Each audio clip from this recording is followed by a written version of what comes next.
Welcome to One-on-One with producer Michael Peterson. Michael is the Vice President of Development for Phoenix Pictures, where he served as the production executive on the last voyage of the Demeter, based on Bram Stoker's Dracula novel in partnership with Steven Spielberg's Amblin, Universal, and DreamWorks. He was a producer on the Critics' Choice nominated miniseries The Long Road Home from the National Geographic and worked on the biopic The 33 with Antonio Banderas, The Promise with Christian Bale and Oscar Isaac, and the Monty Python comedy Absolutely Anything with Kate Beckinsale and Simon Pegg.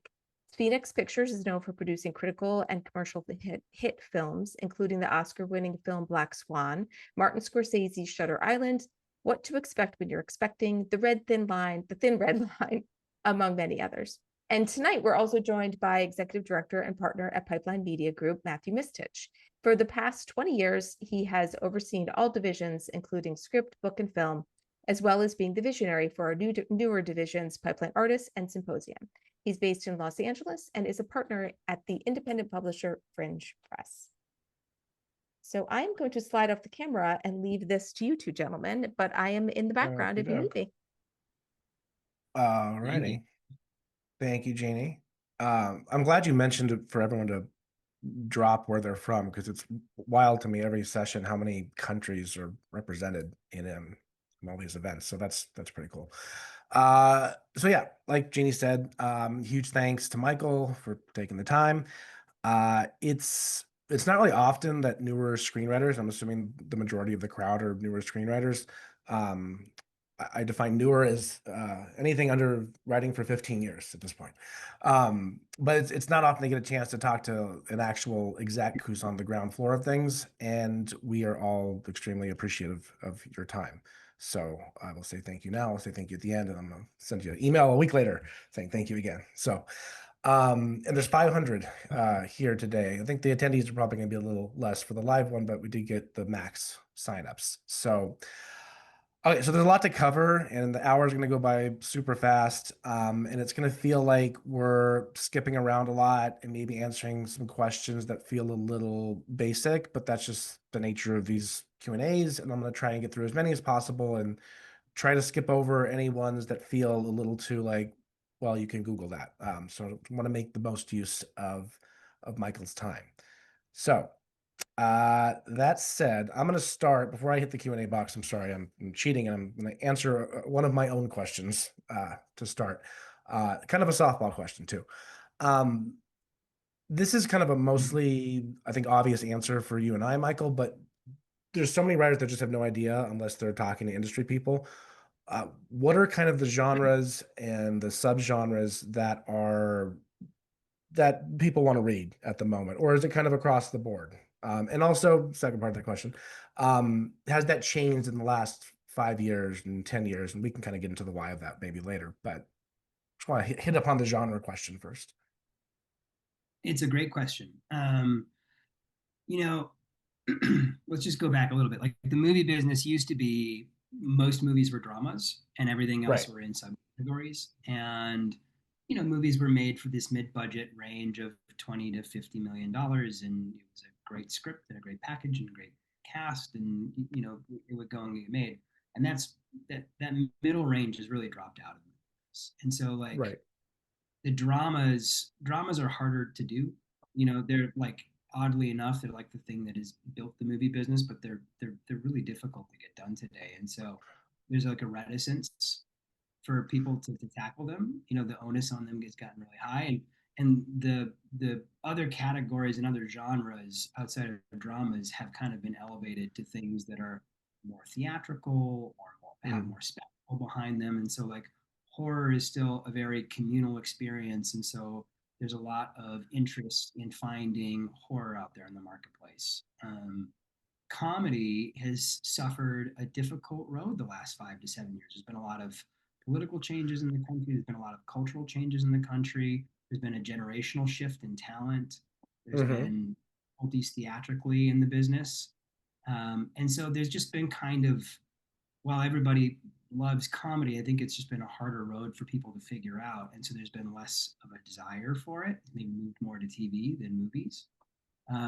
But I in the conversations that I'm having with the market, people are really looking for like, what is theatrical today? What can be a movie? In theaters, and comedy is still one of those great communal experiences, and so people are eager to figure it out. I don't know that it's like a clear, oh yeah, these are the 20 stars that make comedies today, but like this is how you can do it. And so when you're thinking about what you're writing, I think that like comedy is coming back to us, romantic comedies and romance, people are trying to figure that out again. That's something that haven't been serviced in the last 10 years, and so there's a desire to figure that out with new, fresh, exciting talent. Like you look at the romantic comedy that Glenn Powell and Sydney Sweeney did, and it did really, really well, and it sort of Yeah. proved we can go take swings on these things. And then like sci-fi and action adventure, a lot of that comes down to casting and packaging, but I think those are still things that like studios can look at and say we can make a big spectacle out of this, we can create an event out of this. And so those are things that people are looking for too. It just kind of depends on what targets you're looking at today. Right.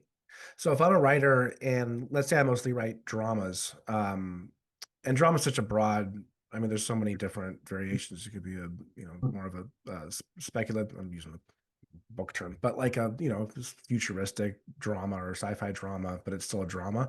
But if they are writing in that vein, what would you tell them to kind of do to sort of elevate it a bit in terms of the premise or in terms of like how to separate it from the basic like family drama type thing, for example? Totally. Well, let's just take family for a moment. You just Yeah. brought up like a family, right? The family movies have gotten complicated theatrically, right? A family movie today is Jumanji. Right. It's Minecraft. That's the way people are looking at family movies today. The streamers can tackle a narrower definition of family, like more earnest, familial drama, if you will. Yeah. And I think that there's a lot of room in the streaming business to do dramas.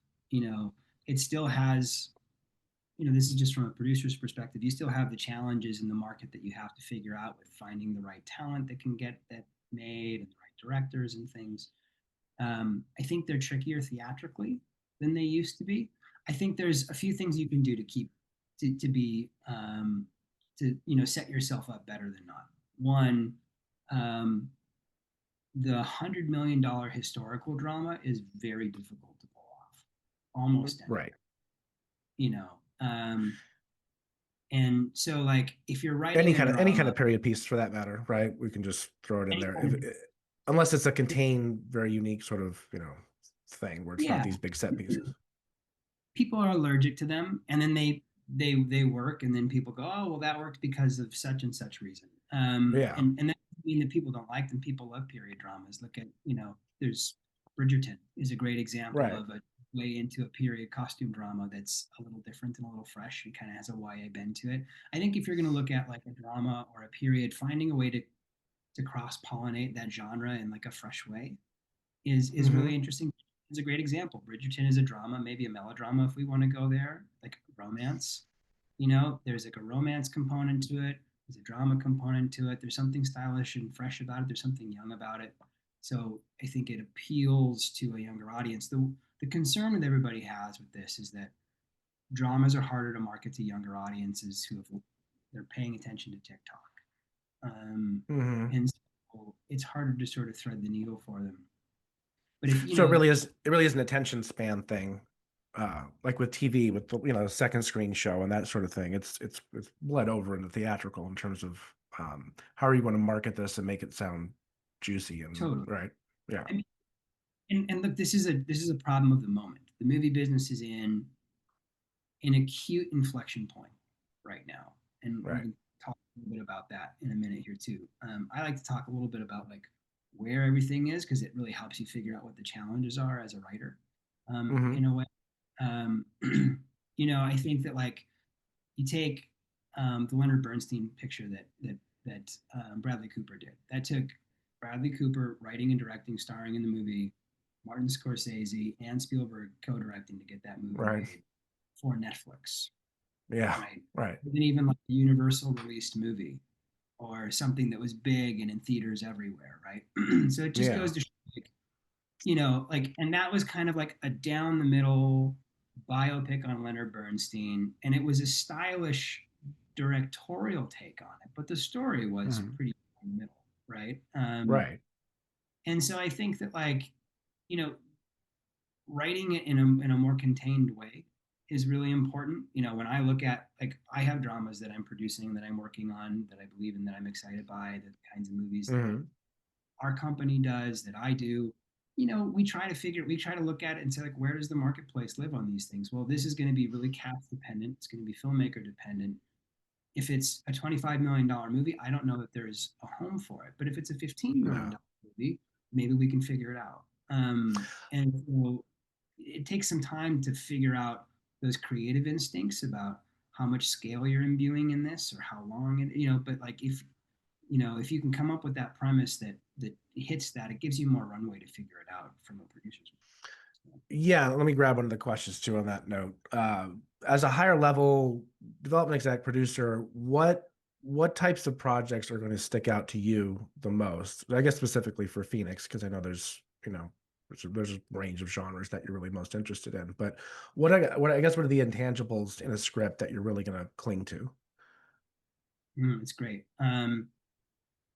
I think, like, first and foremost, like, we're always looking for great characters. Mhm. Like, characters should be leading the story rather than reacting to the story. There's a sense of agency Yeah, that we can there's a sense of propulsion driven by these interesting characters that feel lived in, they feel authentic on the page, are something that always grab our attention. And look, you know, we have really big long read lists, you know, and so, right. you know, we do, you know, I heard somewhere on another podcast, they were talking to a writer, and he as a writer had been a former development executive, and even he was saying, as a writer, you know, when I'm reading something, if I'm 15, 30, 40 pages into a script and I don't know what this movie's about, I'm just going to put it Right. Correct. Yeah. down. Which Um, that's how it is. It's fair. Right. you know, yeah, Or if you and know I what the movie's about and it's like it's not for us, nothing can really save it from that point at that point, right? yeah, I mean, look, but if it's, I've read stuff that isn't for us that I just couldn't put down. It's just really good, True, right? sure. Like, I Yeah, yeah. just want it to happen. I blow through it. I read 90 pages, you know, 120 in an hour. And it's like, man, that was great. I can't produce this, but I need to go meet this person. They're Right. really good, you know. We're looking for voices, you know, and we're looking for really great characters on the page. And look, I think that, like, ideally in that first act, you've got to have a really clean, like, fun, like, simple idea. Hmm. We're always looking for fun right now. Like, and fun can have a broad meaning. I think that the world feels like it's spinning in a way, right? Like there's everybody's reacting to social media changes and technological changes and political changes and all kinds of things that are happening, and there's this kind of a sense of chaos that's out there, Hmm. and I feel like it's our job to be some kind of curation in what we're doing. And it feels like Right. contributing to that is not really creating the great escapism that audiences look for. I think that, like, movies have always served as a means of escapism. And I think if our true north right now in all of our conversations is this fun in a way. And it doesn't have to be funny. It doesn't have to be like, it could be a horror film. But, like, what's the fun in the horror film? You know? I was saying the other day, there has to be joy in every movie or in every script, in every whatever it is, book, film, TV show, right? And I think that's what you're kind of getting at. Even like the darker stuff, there's a certain element of joy to it, or it makes you feel a certain element of joy, or excitement. And that's an interesting way to look at it. I don't think we hear about that often. That it can't just be bleak. It can't just be this like journalistic sort of report of like a story that happened, right? You have to have fun with it. Well, it depends. I think it's really important to think about who your audience is. You Yeah. know, like, you know, this group as screenwriters, it's their job to find or create great stories. And um, doing that whole cloth is like a monumental lift. whether the movie gets made or not. It's like, you sitting in a room for a year or 3 months or 4 months or 6 weeks or however long it takes you to write, just like Right. knocking something out from your brain, right? um, we're always thinking about like, where is the audience on this journey, and what do they walk out of Right. the story with? Right now, when I say we're looking for something fun, I want something that, like, for me personally, not this the whole business, but for me personally, I want something that either inspires people or brings them joy, or entertains them to a place where they feel uplifted. I have horror Mm-hmm. films we're doing that still at the end of it, like, have kind of a sense of fun to them. And so, like, when you Yeah. walk out the theater, you're like, man, that was entertaining. Do you remember that moment and that moment and that moment? It's not Right. just, and I think that, like, there's something fun. I think that, like, just knowing where you want the audience to end at the end of your story, what you want them to feel, is like really, really important. Right. Like every Ari Aster movie. It's dark, but it's like there's a sense of, I don't know if joy is the right word, but I'm gonna use it again. There's a sense of joy to it. Like you're enthralled after you leave the theater, right? There's almost So, a there's almost a mirth from the wildness, or the yeah. inventiveness, that, like, that he'll do. And And it, he's a director too, so his filmmaking adds this other language to it. right. But there's always something that's, like, compelling that people want to talk about afterwards. And it does, this knocks out a couple earlier questions people asked. It really does start like in the concept stage, right? If you don't come up with an idea that really excites you, it's going to show on the page and vice versa, I've found. Yeah, So, like, I think, like, everybody in the business right now is talking about clean ideas, like clean hooks, simple ideas, right? what does that mean? Clean idea. Like a clean hook, like, you know, this happens, and then this, and it feels novel or unique, or like, it gives you a sense of why this is a movie just as a story. Um, Simple and and then unique, essentially, right? somebody's kind of in, everybody's always in search for it, right? It's like, Yeah. is your story, I'm just reaching from my hat, is your story about, like, you know, somebody in recovery who, has to go on their 12 steps, and their sponsor goes, and their sponsor falls off the bandwagon, and they have to nurse them through the steps, along the way. Right. That's kind of a fun, clean idea, right? It's like, there's a clean hook there. It's like, okay, this guy's going on. If I just tell a story about a comedy about somebody who's going through the journey of sobriety, that's a story. And I'm in. I'll have to go read it to see what happens in the story. But if you tell me they're, going on this journey with their sponsor, and their sponsor falls off the bandwagon and goes on a massive bender, and they have to, like, carry them through it. Now I've got a hook. Now I know, like, Right. the thing in the end of the first act that's going to take this story in a different direction, and I get the framework of it. Everybody's looking Yeah. for that right now because they think that the streaming wars created a lot of product, and they are not they didn't market almost any of it, Do you at think least it's too not. much? Do you think there is such a thing as too much content? I think the answer is obviously yes. Right. Yeah, I think so too much. For sure, I think too much. Yeah. And all the studios are cutting, they're tightening their belts right now as a result of it. They overspent. They have a lot of product that hasn't performed. Hmm. And part of it's just like, how long do we all spend on Netflix or Disney or whatever, like, looking for something to watch, right? It's like Right. 30 minutes, 40 minutes as we're scrolling through it. The You're length not, of the movie that you could have watched to start with, right? Yeah. that's right. And so I think that people are starting to get a little bit more focused again Yeah. on what they want to do. And so I think finding that, like, you know, there it's a well trodden trope that you hear, like the Hollywood elevator pitch. Like, can you simplify your idea into a pitch that you could give to somebody between floors if you ran into them in an Right. elevator, recognize them? And that trope is utilitarian for, like, if you met somebody, can you pitch it for the opportunity for them to say, send that to me? But Hmm. conceptually, that's a really important exercise too. Can you distill your idea into something simple and clean like that? And if you can, then it's probably a simple, clean enough idea to go like that, like it'll really work. If you can't, it might be too complicated, honestly, Right. to really tackle the real estate of, thematic arcs and character development and payoff and the things that you need to make an emotionally satisfying story. This will also, we'll change gears a little bit. This will also knock out several similar questions. I mean, people ask me all the time, like, if I have a script, where do I go? Like, where do I send it to? It's not as linear a path in screenwriting and TV writing specifically than it is really in any other industry, plays, books, etc., where there's more of there's a structured road that manual you can follow a little bit. And I feel like it's funny. 10 years ago, 15 years ago, I felt like it was more structured. There were more managers that were open to queries. There were more agents even that were open to queries. There were more production companies open to queries.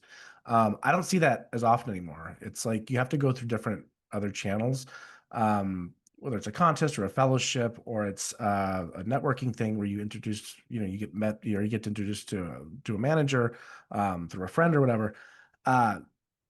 I never really have. You would think I would know the answer to all these questions, but I really don't know. Like something like Phoenix, you can't query Phoenix, obviously. So, like, where do you source, not necessarily for new writers, but where do you source material? Is it coming from agencies? Is it coming from managers, producer friends? It's coming through referrals. Assuming it's a mix of everything, right? It is. It is a mix of everything. Relationships ultimately are really important long term in the Right. entertainment business. And touch And upon that for a second too. Like, as someone who's at a big production company, um, what are you looking for in those trusted relationships? Is it like how does that build over time, like with a manager or with a certain rep or what have you?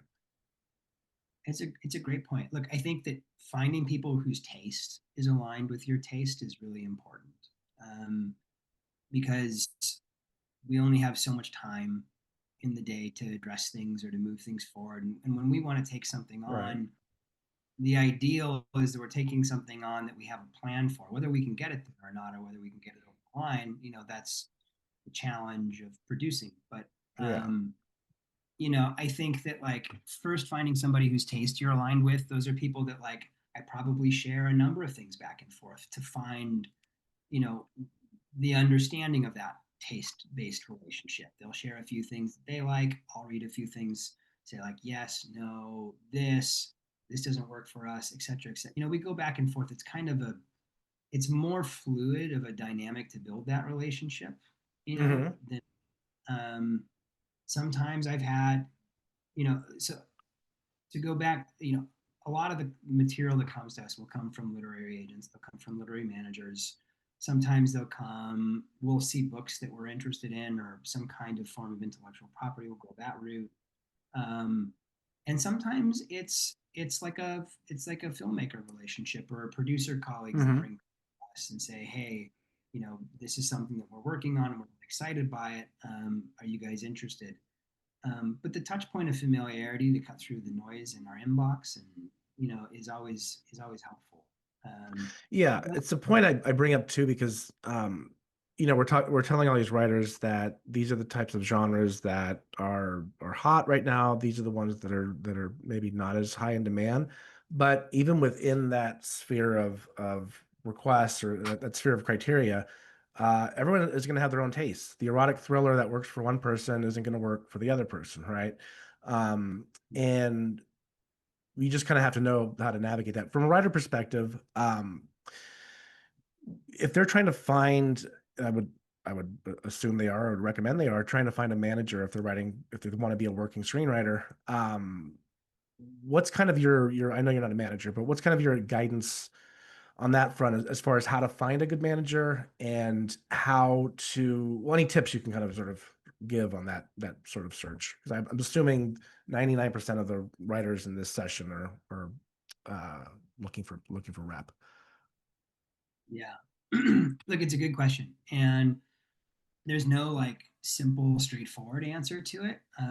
I can give you some feedback, like as an executive, like in that Hmm. in that dynamic. I work at a company that's fairly eclectic in what we do, but not every Hmm. company is eclectic. Some companies are like, this is what we do. We Right. do horror film. We do science fiction films. We do comedy films, right? We do big scale action adventure because this is the person who runs our company and we have a deal at this place. Yeah. And there's a lot more companies like that out there than there were 10 years ago. So there's, in some ways, a lot more opportunity. You will be told this, I'm sure, ad nauseum, but there is some value to it. And that is the idea that, like, if you write one script in 5 different genres, thinking that it will make you utilitarian, it may not be setting you up to break into the business as effectively. Mm-hmm. Because if I only do horror films and you wrote one horror film and one comedy and one science fiction film and one drama, and I read that script and say, hey, not for us, what else has so and so written, to a manager who's trying to build a relationship with me, with this Sure. writer, they'll say, well, let me circle back and see what they've written. And then they'll call me in 6 months when you've written a new horror film because you're chasing the relationship with me, and I'll have forgotten our meeting, or I'll have forgotten the script because I've read however many in between. And you've Right. lost the opportunity to maintain that relationship. There's kind of like a staying in each other's orbit and presence thing that's important in building a rapport with executives for writers as they're coming up. And so if you Yeah. have scripts that are in the horror genre or horror adjacent, like, oh, this is a horror script and this is a psychological thriller and this is a, things that are kind of like that, well, they can go, oh, well, I know that one isn't for you, but read this one. Oh, okay, good. I really Right. like the writing. Quickly. I read that one faster than I was able to get to the other one because I'm really into them. And I say, I like their writing. These don't work for us, but I want to take a meeting with them. I want to meet them. Right. You need more bullets in the chamber. I'm sure there's a less violent analogy there somewhere, but you do, right? Especially when it comes to that stage of. I sort of think of it like a Venn diagram, right? It's like, you can have like 2 genres with a cross pollination in between, so long as they're genre like. It's like Right. if you're doing horrors and you do like horror thrill, then like that kind of makes sense as you're getting started, because they want a manager, as they're looking at you, are going to want to know, okay, I have 15 production companies that do horror films and thrillers that I could introduce you to. So if I have these 2 scripts, I can go out and paper all of those. I can reach out to all of those people and I can try to set Mm-hmm. some meetings, get you on a water bottle tour, and you guys can meet everybody. But if you have one horror script and then 3 comedies, well, I'm focusing on comedy. You know what I mean? Like, it's like which Right. direction you want to go. And then, like, once you catch some traction, once you get successful, once you have those relationships, you start generating, like, jobs and opportunities with people, then you can diversify, you can Broaden branch up. out, because Yeah. you're maintaining your own relationships. You kind of, I think that's a good point too. And you don't hear this that much often either. It's like you start from niche, and then once you get a little trickle of success, potentially anyway, you can kind of branch out to other genres. Or you might be known as the horror person and they expect horror from you. I guess it varies. But there is one question a few minutes ago I saw that I think is worth touching on. It could be a long answer, but we'll figure out how to shorten it. As eyeballs increasingly chase algorithm-driven content, what a start to the sentence. Has the industry's willingness to take risks on challenging, idea-driven material diminished? Can the traditional studio model survive in this content-centric landscape? And what's the best approach today to pitching a bold movie concept or drama to producers or audiences? wow, that's great. Let's So there's tackle like, the first part of that first. As the industry's willingness to take risks on challenging idea-driven material diminished. This is basically the why aren't studios taking risks and why are they playing it safe question that I would counterpoint, but go ahead. I'm gonna hear your opinion on it first. Well, first um, of all, is that true? I think the short answer is that the biggest studios are now, vertically integrated companies with corporate shareholders. And Right.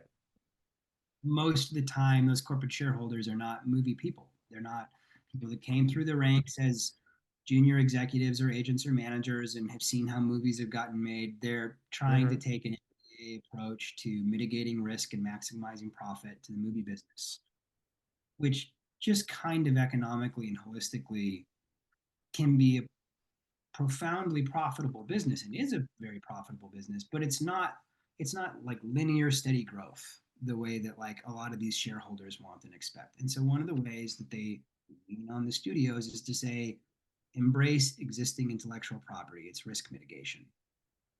So when everybody says we're looking for IP, we're looking for IP, we're looking for IP, um, they're absolutely not taking chances on new ideas in the same way, at least at the same volume that they used to. That's what the movie business used to be, was original stories. And now we've really shifted, to the majority of this is how can you capitalize on pre-existing fan base? It really takes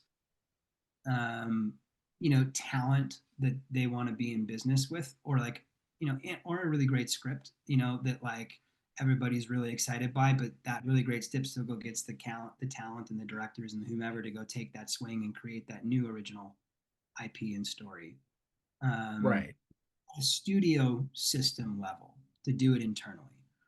I think to the second part of that question, I think we're starting to hit franchise fatigue, and I think the studios are feeling it. And even they're Right. talking about how they can shake that up. The cost of production has got really high. They're looking at genres like romantic comedies, where, like we talked about at the beginning of this call, where they can take a really good, fun script and put fresh talent in and not have to pay, you know, the stars. Like there was a Nancy Meyer movie. This was in Deadline. I'm not saying, I don't have any personal intel on this. I'm just reading this from a Deadline article. That Netflix decided not to make because it was going to be $120 million.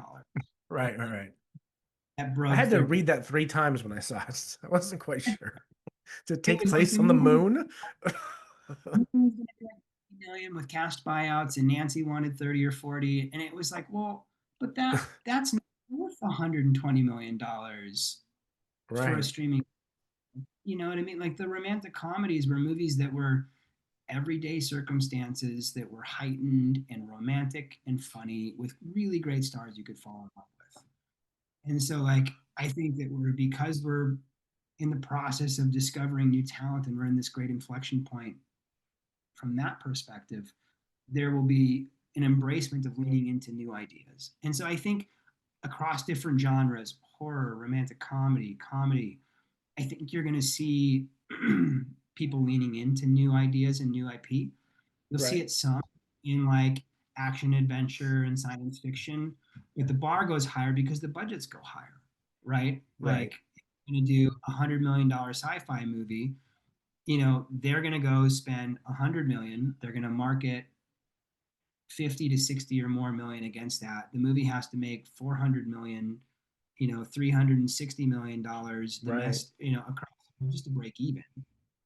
Like they have to really believe in it. And so it's more than just the story. It becomes this bigger thing. And so I think that like there are more accessible genres where you're going to see new ideas breaking through faster. Yeah.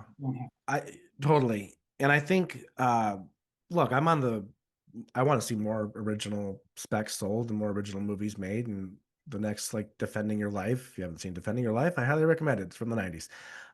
But that sort of those sorts of movies coming from new voices, new directors, like put a star name in it to get, to squeeze the marketability out of it. You have to do it.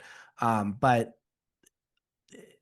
you have to look at it as a business first. And if I'm a studio, well, of course I'm going to make the Minecraft movie and spend $300 million instead of making, 15 million dollar, my math is right, I think, 15 million dollar smaller indie films and hoping one hits that might make 50 million. You kind of have to like, you go up to the higher level of the casino at that point, right? Um, so I get why that dynamic is in place. But this is a good segue to another question. And maybe this isn't really technically your wheelhouse, but like the future of like independent film is kind of a question mark, right? How are new directors, new filmmakers, specifically writer directors, I guess, how are they going to kind of pick their way through with that chicken and the egg problem of like, well, how do I find financing when the only people that want to finance a film is if I have, if I've done this, I've done that, I have this star name, I have that star name. What's sort of what do you think is the outlook there for the next 3 years, 4 years? I think the independent space is getting hit really hard right now. Yeah. And that's just because, the theatricality has eroded in a lot of places. It doesn't mean it's not there, but like the independent space is entirely dependent on, I put this director on, I put this cast on. We go sell foreign theatrical rights across the world. We raise some money. We go make the movie. We cash flow all that with bank loan. Like that's how like the Hollywood facing independent side of the Right. independent. We have independent movies. I'm producing an independent movie right now. Mhm. Sometimes just look at it and say, we think it's better if we can raise the equity and make this movie on our own and then go find the distribution that we want later. We can go screen it and try to create like like we can get, somebody who's going to come in and tell us, having seen the movie, how they want to market the movie. We could choose our best marketing partners or distribution partners. Right. I think that, look, groups like A24 and Neon and other theatrical groups, and we can get to the streamers in a minute too, like are really shaking the market up in like an exciting way. They're doing really cool things, Yeah. but they're doing it at smaller budget levels. Let's talk about Anora. It's a great Mhm. Sean Baker is not a new filmmaker, but he's been decidedly in the indie scrappy space for years, his whole Oh career. yeah. I mean, shot his first movie on an iPhone. Like Anora was made for $6 million and it swept at the Academy Awards. And it's made its money back and it's made some profit. And like, it wasn't like a runaway massive, like change the business hit financially, but that's because it was a story about like a sex worker, right? And there's like Right. some it's domestically and internationally in that audience. There's just some people that, from a subject matter, may not go see that movie, even if it does clean up at the Academy Awards. Um, but it's not a bad model to think about. I think the reality is like Right. it's from a production standpoint, both from the democratization of production tools to like AI coming online that can augment processes if you're an independent filmmaker. You Mhm. know, union filmmaking and things are getting more expensive and crew and labor are getting more expensive and inflation is happening all the way, but it's never been more accessible for you as a writer filmmaker to go make your stories for less money. Right. And I think that like the reality in the independent space is that like budgets are just getting crunched. And so you just have to be able to do more with less for right now. And I think that will open up again as distribution starts to open up again. We're still impacted by COVID. I mean, like there were just Yeah. years where, people had to punt on their distribution schedule and people sold things to Netflix and Netflix got a big um, intake of movies. And so that changed their acquisition. It just like, it had a massive, massive, massive effect. And we're still experiencing the ripples of it. We're still recovering. Well, and just to touch upon that real quick too, it changed the culture in such a way where movie theaters are kind of clawing their way back and ticket sales and so forth. But it's kind of been ingrained in us now that, and part of the studios are kind of to blame for this by putting a movie in theaters for 2 weeks and then putting it on streaming. If you know that a movie is going to be on streaming soon, you're just going to wait for it to be on streaming. There's no incentive to go to the movies, right? Um, but I mean, I truly think the pandemic just rewired our brains in a way, um, so that going out to the movies wasn't a thing. It was sitting at home, and that was already happening before COVID. I know, but that definitely I think affected things. Uh, let me just touch upon. We got a lot of questions about IP, and I mean, you follow things just like anyone else, I'm sure. And there's like short stories are getting like picked up as essentially like backdoor pitch sales, right? Which I really find interesting. And we don't have to unpack all of that and why that's happening and how exactly that a small handful of companies and agents are pulling off those deals. But where do you see that going? Like, is IP is always going to be as in demand as it always has been, right? New York Times bestseller or something that's hot that's about to be published. But I guess my question is, let's just focus on the short story part of thing. Like, is that the new like I pitched something in the room and sold it, or It's a good question. Look, I don't think it's pervasive across the business. There are a few groups that are Yeah. really successful. You know, I think that like the cool thing about a short story is if it is the risk to you as a writer is your time. You have Right. to spend Always. time, right? And if you're going to go like self-publish a novel, you know, how valuable that becomes as intellectual property is entirely dependent on how far its publication reaches. You know, Right. what it's not. They're going to look at that and say like, well, if you self-published it, if it doesn't have a big reach, then they may not really see it as like a valuable piece of IP. Then it's just proof of concept. That's all it really ends up being. Yeah. So you put a lot of, if you write a short story that achieves the same thing, creating that proof of concept, you know, then like you've put a lot less time into it. And so I think Right. that like short stories as a basis for a theatrical or as a basis for a feature film, whether it's a streaming movie or a theatrical movie, they just need to be expanded, right? It's like, you know, the concept can be kind of laid in there, and I think that's where the the the instinct and desire has come from. Is people writers can be more prolific with them. You know, they can write these short stories faster than they could going and writing a novel and then having to entertain the publishing side of things and seeing if they can do various other things. I think that if the ideas are big enough in them, Mhm. something unique enough in them, then you're seeing those punch through in some pretty big sales. How accurate are those numbers? You don't have to answer that. I'm just curious. They're inflating them a little bit, right? There's no way anyone's paying high six figures for a short story, or is it? Look, if I put the right director on it and the right cat, Right. like if the right package behind it, and it's so clear that, you know, I'm just making this up, but like, Yeah. you know, if I write something and it's so obvious on the page, this has to be Chris Hemsworth, and I put Chris Hemsworth because I'm friends with him attached to and I'm not, but like if I were Right. like, you know, attached to, everybody's gonna run around and be like, he's friends with Chris Hemsworth. But like if I were like, and I attach him to this short story, there's a pretty good chance I'm going to sell it for a lot of money. Yeah. You know, because Well, yeah. Sorry, go ahead. That had a I was separate tension. Okay.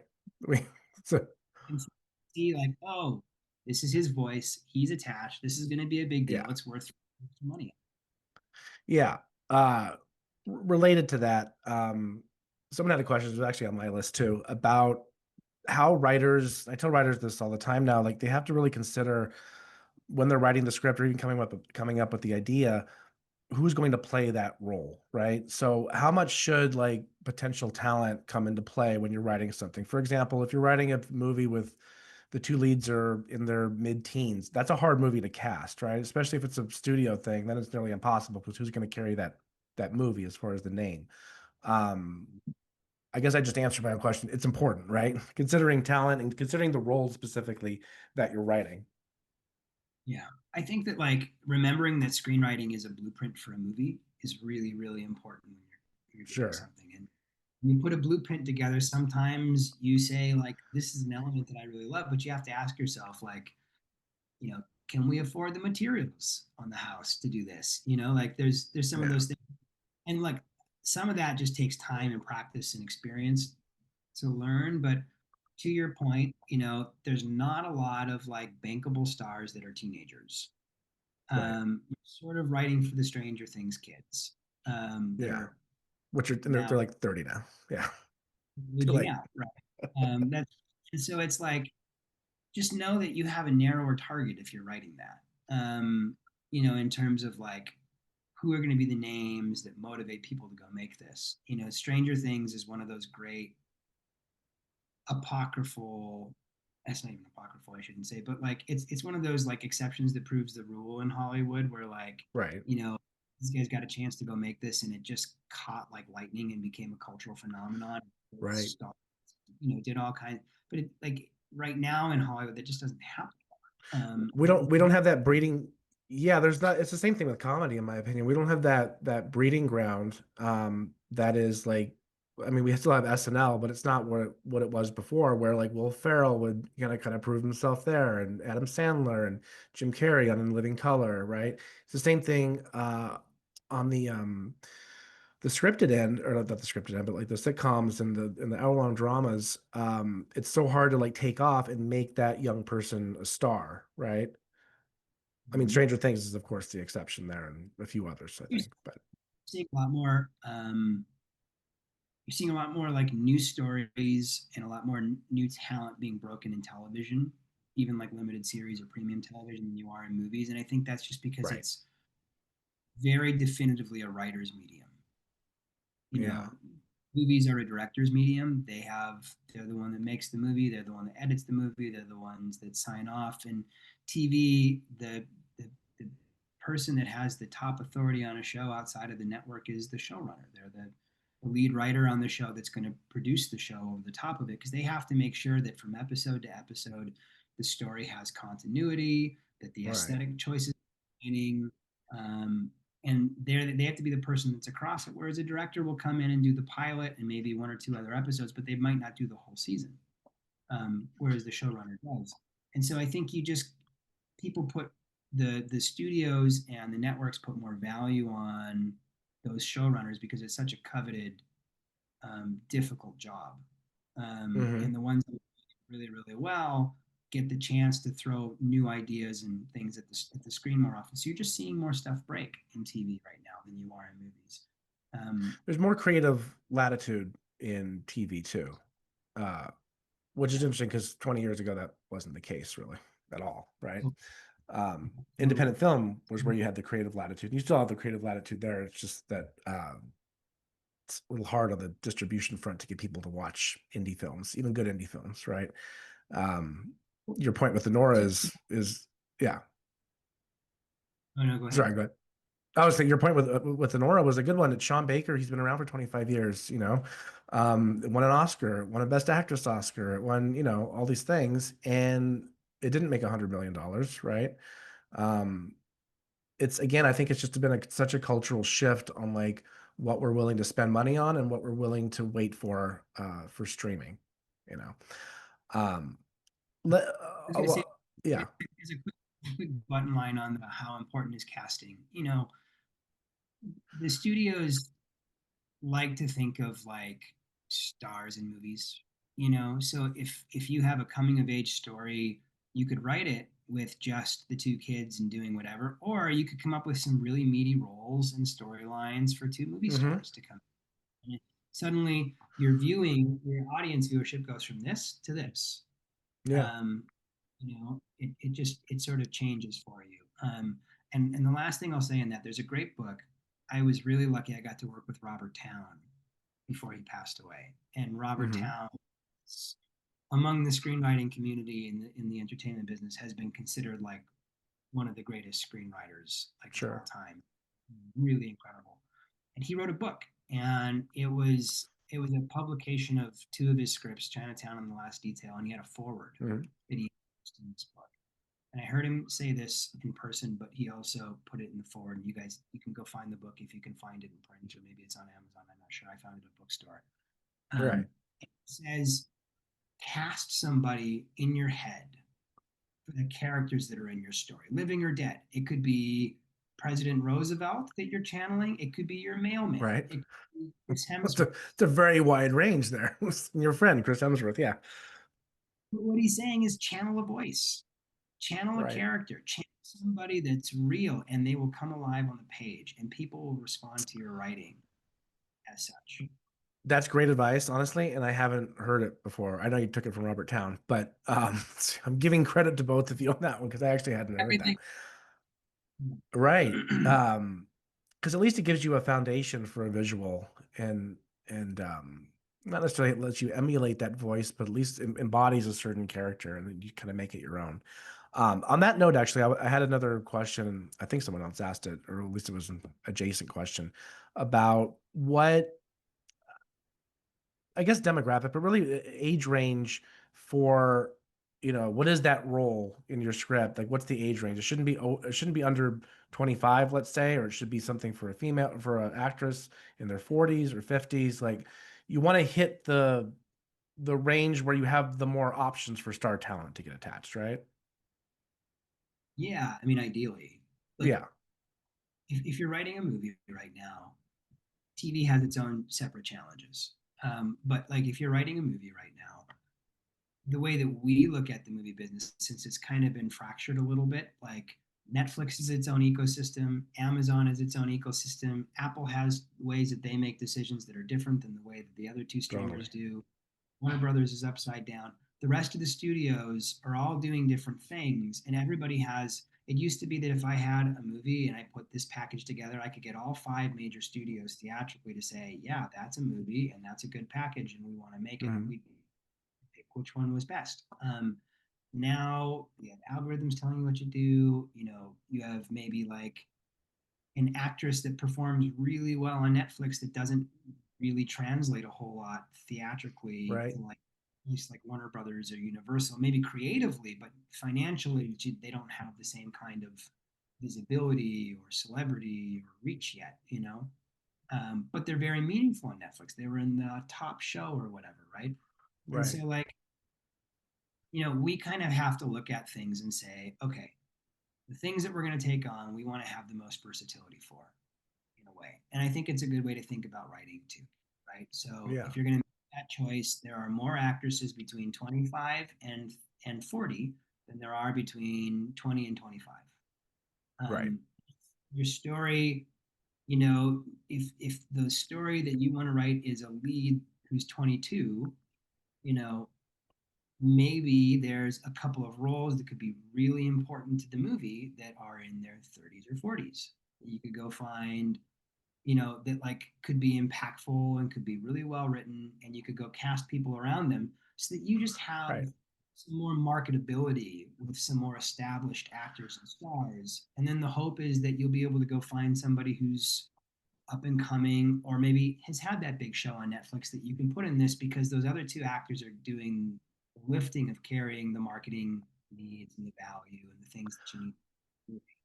And to go full circle too, we started the conversation talking about dramas and why dramas are especially tough right now. Last year there was that script After the Hunt, right?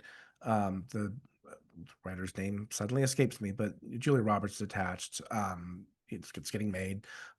Super heavy subject matter about campus assault, on campus assault, right? But it was a really juicy, dramatic role for an actress. In her 50s, 60s. Um, and it was super topical and relevant, and it felt, in the here and now, and you can pull that off. I think if you write, it goes back to what you were saying before in the middle of the conversation about how it's really has to be character centric and character forward. Um, so it used to be, maybe I'm misremembering, but like 15 years ago, it was like all about the concept. Like 90% of it was just write a really cool idea. And you still need a really cool idea, but there's a lot more nuance now, and there's a lot more variation on the types of scripts I see managers and producers getting excited about and passing around, you know. Um, so By good yeah. material, right? So I'm so you And cut out there. There you go. I was saying people get excited by great material. If it's a Right. great read, great script, people get excited by it, kind of regardless of genre. Um, I Yeah. think the onus on like really hitting it out of the park is higher with the drama than it is with the other genres Sure. right now. You know, um, and look, that's what everybody aims to do from the beginning, right? It's what we aim to do as producers when we make movies too, right? We're all, trying to make the best movie we can. Yeah. The problem is if you go talk to like financiers and agencies and things about dramas today, they'll say like, well, if you can make it for $3 million, then you should do that. And it's like, well, Right. we're accustomed to making $40 million dramas. I'm not sure we're going to Right. make $3 million. And, And and how to I, do I that, with star names and balancing all that is next to impossible, I would think. there's just fewer people that can pull the various resources together to do it on a consistent Right. basis. It's not that dramas don't get made. It's not that you shouldn't write a drama. You should just know going in that like the market is tougher for them, and that by and large the balance has shifted from the business being mostly dramas. And to your point, Matt, you said earlier, dramas have a wide range to them, right? Like Yeah. Amadeus is a drama, and it's funny, and it's Right. like it's got breadth and pathos, and and like Right. it doesn't all have to just be like, let's talk about Kevin, right? Like it, there's like, No, it doesn't have to be this heavy. Like Nicolas Cage and Pig, right? Great movie. It's not, there's no cars getting blown up or anything. Dream Scenario, also a Nicolas Cage movie. Just a super fun, right? Basis for yeah, an idea. so those are great examples. There's something fresh and unique about the idea too. I Right. think like if you can find your way into a take on a story that has something different about it, Yeah. like if you're just a straight biopic, it's harder to get done. I've read a lot of biopics that didn't get made. Yeah. It has to be a I really interesting figure that only you could write, I think, or you have Yeah, the rights and, to some and big book or something. And look, it's not to say that you shouldn't go make a biopic either. We have one we're doing right now. Yeah. It's taken a long time to get there, but we're working aggressively at it. But yeah, I think that like Pig is a different take on a dramatic story, Hmm. and Sarnowski, and he's a filmmaker too. But like that movie sort of established him as a filmmaker. So I think that don't be afraid of leaning into something that feels a little different, because I think that'll also help you stand out in a way if you're going to be That that is the best possible soundbite to end on, honestly. And for the record, now that I think about it, the one thing that Stranger Things did that was brilliant, was the Winona Ryder character, and also casting Winona Ryder, because it was always going to be this nostalgic series. And I think it was genius for them to cast somebody that we kind of haven't heard about in a while, to lure that older, that Gen X millennial crowd in. Anyway, so there, even with Stranger Things, which feels like an anomaly, there was still a role that we could kind of like use as a touchstone to cast, right? Yeah. Um, so all good stuff to keep in mind. I'll loop back in Jeannie. I'm sure Jeannie has been waiting to ask one of her own questions to end with, or maybe she has. I don't know. We'll see. The No, suspense is killing me. there's no, I like to sit back and let the audience get their questions in. It's more important to me for that. Um, but I would like to I guess I do have a question. I would like to ask you, like, if you had like one piece of advice for people who are just frustrated, maybe been writing for a while, maybe been entering contests and trying to figure out like how do I get my foot in the door? Like what like basic one piece of meaty advice you could give them that might, I don't know, Hmm. or at least help them stay in the game. Well, it might not be like the one piece thing. It's kind of like a maybe a slightly longer answer, but I think like the most important thing is like this is not a transactional business. It's not like I write this and I get this thing sold and it works. It's a long game business. Like you've got to be like in it to build relationships and try to get there. And so maybe shifting your expectations is also like part and parcel to it, and just Hmm. knowing like it could take time. It Mhm. could be this festival that helps break you through, or this assistant to this manager who's hip pocketing people and is building a roster, reads your script and likes you, and that becomes your conduit and your way in.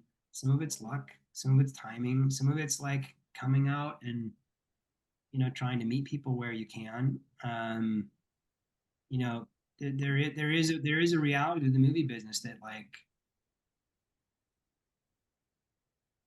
most people catch a lucky break at some point in time. Mhm. I think having some temerity and some belief in yourself that you can get there. And then I'd say the last thing is like writers are fortunate. They rely on nobody else to write. They can just Hmm. go. My job requires me to talk to 50 people a day. Um, to move the conversation uphill. And sometimes they don't call me back right away. And it takes weeks to move something uphill. Whereas writers can just write. And so I think that like my big advice is like don't sit around waiting for it. The The attrition of trying to break through is just a reality, but keep writing. No matter what you're doing, don't write like 2 or 3 scripts and say that's done. You should just always be writing. That's fantastic advice. If you could see in the chat, there's tons of people just saying, this is so great. This was so wonderful. We really appreciate you taking the time.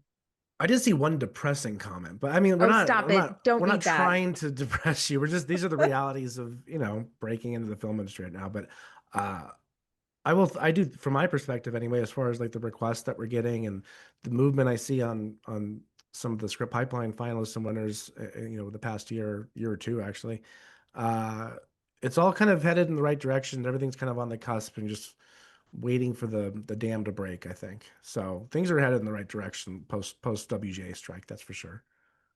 Yeah, I think things are improving. Things have gotten more expensive. The studios, everybody's just a little upside down from the streaming wars and COVID. A lot of Right. things hitting at once. But it'll iron out. It's a pendulum and it's headed back. And 2-3 years ago, people were talking about comedy like, I don't, it's, yeah, sure, if you can go do TV, great. But now people are trying to figure it out again. Once one Right. breaks through, suddenly there'll be new stars again. And that's just going to be the way that it works. Somebody's going to figure it out. So why not be you? Yeah. Why not you? That is like perfect. Don't say anything else, Matt. That was perfect. I really want to touch upon some of the negatives of Hollywood. No, we'll end on that.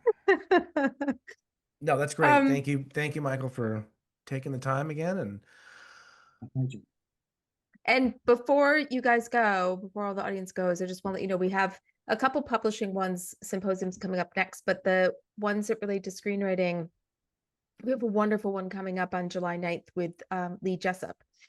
Creative strategies for the changing screenwriting landscape. And then we also on August 6th have another logline workshop that Meredith Allen does. It's a very popular event. We don't sell that one on demand because she actually workshops your logline with you live, and we want to keep your ideas private. But those are the next 2 screenwriting ones we have coming up, one in July, one in August, and then some other publishing ones. So if you guys want to write novels, you can try that too. big recommend for the logline one, and that's usually one where we bundle a free script pipeline entry just so we can encourage people to take it, because most of you, I'm sure you're wonderful writers. You're not writing the best log lines, and everyone needs a little bit of help there, I think. So that's They're one hard. worth. They're not easy. I think they're easy, but whatever. Because I've seen Meredith's logline workshops so many times. Because you've taken it. Yeah. So that's my only plug, logline workshop. Okay. Well, thank you, everybody. We really appreciate you all being here tonight, and especially Michael. Thank you very much. My pleasure. Thanks for having me, everybody.